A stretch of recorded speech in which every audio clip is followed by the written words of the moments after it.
अल्लाह अकबर। मुसलमानों याद रखो कि मलकुल मौत को हर बंदे पे गिरफ्त हासिल है, मुझ पे आप पे हर बंदे पे गिरफ्त हासिल है। कोई अगर यह समझता है कि वो मौत से बच जाएगा, ये उसकी भूल है। तुम कितने मजबूत मकान बना लो, मौत का वक्त आएगा, ये तुम्हारी मोटी मोटी दीवारें मलकुल मौत को नहीं रोक सकती, ये मोटी मोटी छतें मलकुल मौत को नहीं रोक सकती। तुम गारों के अंदर चले जाओ, जब मौत का वक्त आएगा तो मौत वहां भी पहुंच जाएगी।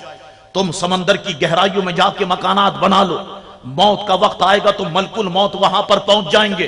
कोई अगर यह समझता है वो 5 बॉडीगार्ड्स रख ले, 10 बॉडीगार्ड रख ले, 20 बॉडीगार्ड रख ले, वो मौत से बच जाएगा, ऐसा नहीं। मैंने तो बचपन से अब तक ये देख रहा, जिसने जितने ज्यादा बॉडीगार्ड्स रखे वो उतनी ही बुरी मौत मारा गया। बड़े बॉडीगार्ड, बड़ा असला।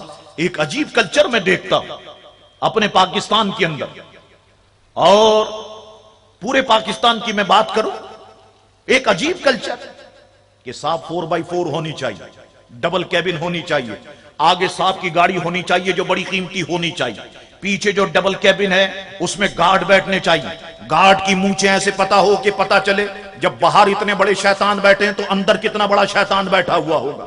ये हिफाजत होनी चाहिए साहब, ये प्रोटोकॉल होना चाहिए, ये सब कुछ होना चाहिए। फिर हमको भी आके लोग मशवरा देते हैं, शाह साहब इतना काम करते हैं, रक्शे में बैठ के चले जाते हैं, बाइक पे बैठ के चले जाते हैं, बॉडीगार्ड रख लेना, ये रख लेना, वो रख लेना।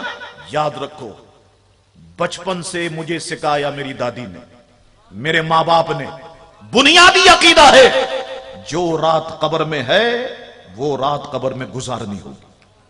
कितने बॉडीगार्ड्स रख लो, कितना ही हिसार कायम कर लो, मौत से कोई नहीं बच सकता। और मौत आएगी बस फिर चले जाना है। ये बॉडीगार्ड कोई काम की चीज नहीं है। अल्लाह पे भरोसा, याद रखो कि ये सबसे बड़ी काम की चीज है। और ये बात हर वक्त दुआ किया करो कि अल्लाह ताला बस ईमान पे मौत नसीब फरमाए, ईमान पे मौत नसीब फरमाए। बस ईमान पे खात्मा हो गया, सुन्नियों याद रखना कि अल्लाह बख्शिश के कई दरवाजे खोल देगा, कई दरवाजे बख्शिश के खुल जाएंगे। बस ये दुआ किया करो कि अल्लाह ईमान पे जिंदा रखे और ईमान पे मौत नसीब फरमाए।